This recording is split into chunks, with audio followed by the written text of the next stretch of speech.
This is your daily real estate syndication show, and I'm your host, Whitney Sewell. Today is a highlight show that's packed with value from different guests around a specific topic. Don't forget to like and subscribe, but also go to lifebridgecapital.com where you can sign up to start investing in real estate today. I hope you enjoy the show. Our guest is Nichole Stohler. Thanks for being on the show, Nicole. I'm so excited to be here. Thanks, Whitney. So I know nothing about the hotel business, but I know numerous people who have invested passively in hotels, and different things. But I'd love for you to just elaborate on why you all have selected, the hotels as the asset class for you, as opposed to, strictly saying multifamily or staying with single family even. It's a great question because we did get our start really in multifamily. My husband was managing large 300, 600 unit apartment complexes. And that is really the place that we come from, that we understand very well. The way that we got into the hotel industry was kind of twofold. I talked about the fact that we keep everything local to Phoenix. For us, our network of people are here. The referrals that we have for the best attorneys, CPAs, folks that know different niche areas within industry are all within the Phoenix metro area. And we were actually introduced to someone who's been in hotels for 20 years by one of our brokers about 2 years prior to buying our first hotel. And we were starting to explore that as an alternative niche already. And then about 2 years later, we received an unsolicited offer for one of our apartment complexes, which we finally ended up taking. Then we were under 1031 exchange, and we could not find multifamily that met our criteria, that provided the returns that we expect, the cap rates, et cetera, not in the Phoenix metro area.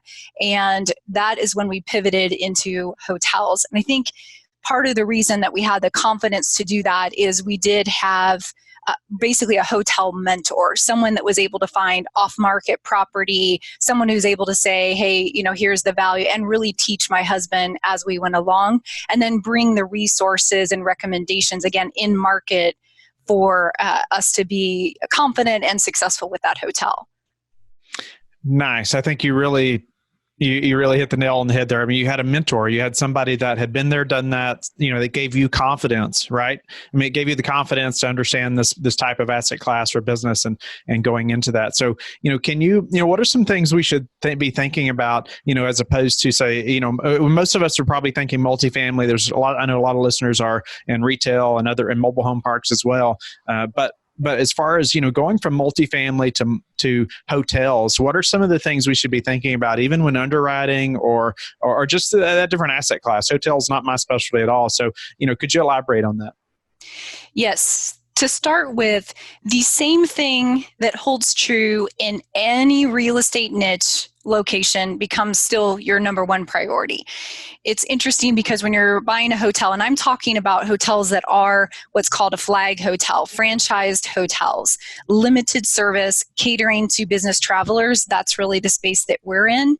And you are 100% looking first for location. Then you will observe, the flag itself, the brand, but we are not buying because it's a specific brand. We're buying because there's economic centers, there's development going in, there's a lot of reasons to be in that particular space. So that is really the same as multifamily, where you're looking at location first.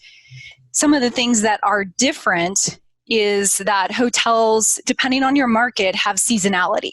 So you do not have a consistent, steady occupancy rate that you would see, for example, in multifamily once you've been able to get the property to the level that you expected. So you will definitely see seasonality in Arizona. Our off season is during the summer. So those are challenging months. And it's similar to if you were to talk to someone who owns long-term rentals versus someone who owns short-term rentals. They have seasonality as well, but the profitability can be much higher on the short-term rentals. And similar to hotels, the profitability on a per unit, and I'm going to say that in the hotel industry, it's called key. So a room, how many keys do you have versus units or different, rooms itself. You actually use keys. So on the per key basis, the profitability is higher than apartment complexes, but you do have variables that you wouldn't see necessarily in the multifamily space. You also have more levers in a hotel. So it is more of a business than it is real estate, but you do buy for real estate first. Then you're looking at the business components. And some of the things are similar. You may have property management for your multifamily. In our case, we have a general manager, and there's levels of companies that'll provide kind of operations management, accounting, those kinds of things specific to the hotel industry. You would also have, maybe you are buying some supplies in your multifamily, like cleaning and for your pool and those types of things. We have the same thing, only our supplies are on a much higher basis, right? The cleaning's happening every single day. The pool needs, that's happening all of the time. So those pieces are different. There's generally a free breakfast. So there's all these incremental business component pieces that you can start to take a look at to say, okay, can I negotiate better contracts? Can I, leverage volume discounts? So you can start to look at that because you're maybe part of a franchise or you have other hotels. The other pieces that you can do is just monetizing the hotel itself. What can you do, for example, with spaces? Like our breakfast area is only used for breakfast and then it sits there the rest of the day. So that could be used as a conference space for small groups. How can you be adding snacks and mini bars and things there's a lot of different ways to monetize the hotel. Negotiating corporate contracts, selling digital space on your Wi-Fi splash page. So what I love is that there's so many of these, and it's almost like the sky is the limit in the things that you can do within that specific hotel space.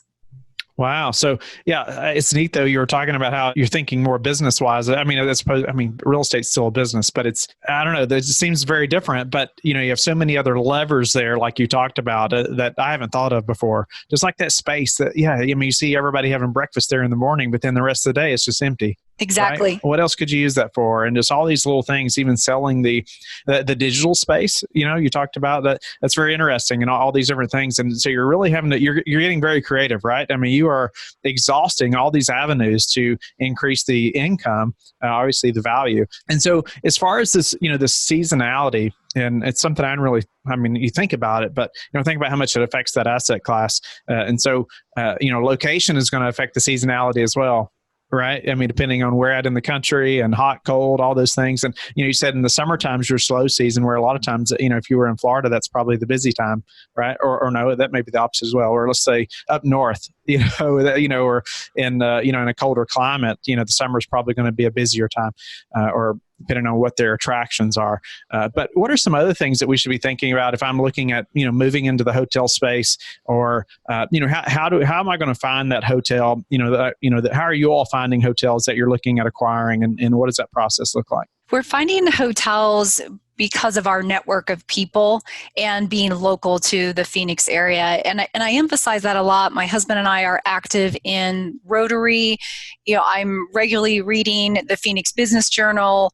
Keeping an eye on what's happening in our market is how we're able to determine not only just, okay, we're looking at a property, but what do we see that's up and coming? And what are we aware of that maybe the current owner isn't paying attention to? So I will tell you this hotel that we're currently under contract, the owner is kind of a mom and pop, had a smaller rural property, sold it 1031 into this particular property, which is now in Metro Phoenix. And the approach that the current owner is taking, they're not understanding a lot of things. For example, they let their corporate contracts expire. They didn't really see the need to that. I see that they don't respond to reviews online. When you think about a hotel industry, it's very much of a relationship business. Those corporate contracts are going to be key. Your relationship with your guests, there's a customer support aspect of it, customer engagement. So there's a few things like that we look for. So we saw this hotel opportunity and we said, it is undervalued because of a number of factors. Not to get too deep into the weeds, but one of the things also is that you may be under a particular flag when you first buy a property, and then as that contract comes up, you may decide to switch brands. This owner decided to switch brands and did that in the middle of the busy season in Arizona. So if you think about it, construction in the lobby, remodeling going on in a hotel, it's not very conducive for people coming to visit. So it starts to hurt revenue. There's a time to do that and a time not to do that. So he did it during the wrong time, which is the busy season, and that impacted his revenue. So then we were able to look at that and say, okay, well, obviously that's not going to be happening again. We see a revenue growth. We understand what the base is here. These corporate contracts have gone away. We see that there's not the customer engagement. And those are all things that we looked and said, okay, we can improve upon that. These are some very basic things that we can do, not even out there crazy, just having business fundamentals and understanding the market. What is Agent Ignite? Are you wondering how you can make more money and create a competitive advantage for yourself and your clients in this ever-competitive real estate industry? Agent Ignite is the key to furthering your knowledge, establishing your expertise, and positioning yourself as a go-to expert. They deliver new and relevant knowledge so you can expand your clientele, close more deals, and ultimately increase income. Each month features a new guest speaker who will deliver on what is most relevant for your business.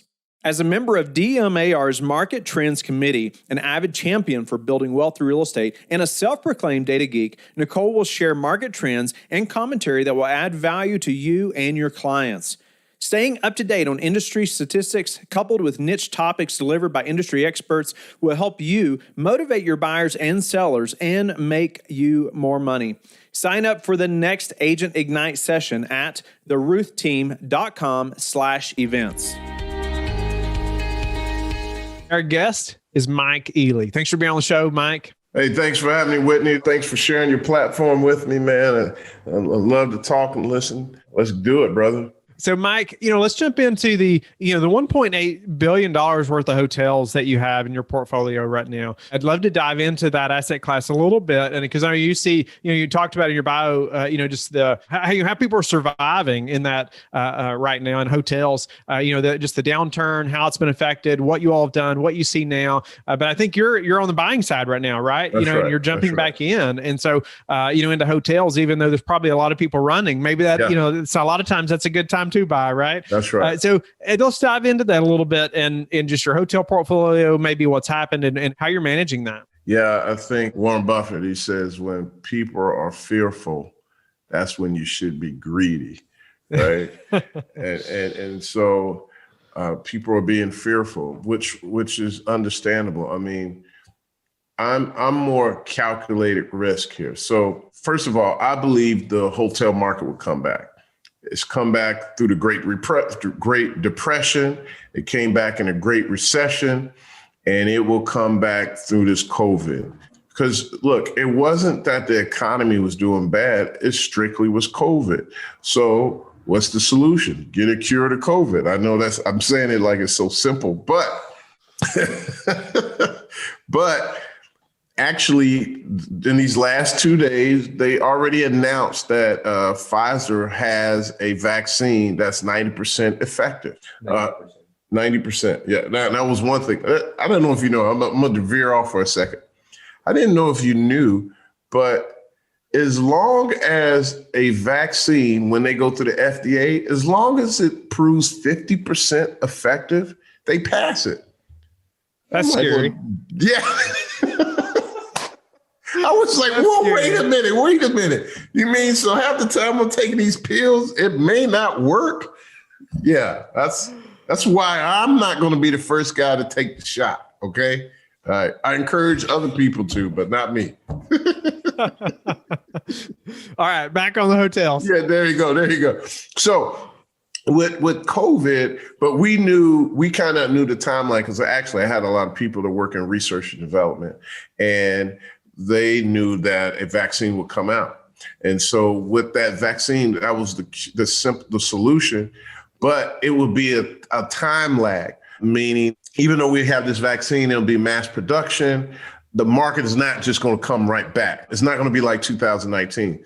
In actuality, now that this vaccine is coming out, there's going to be a pent up demand, and there's the public perception will change that, hey, I can actually go out and I won't get sick. And if I do, I can get treatment at the hospital. Therefore, you're going to see an uptick in the market, in the traveling market, in the retail market.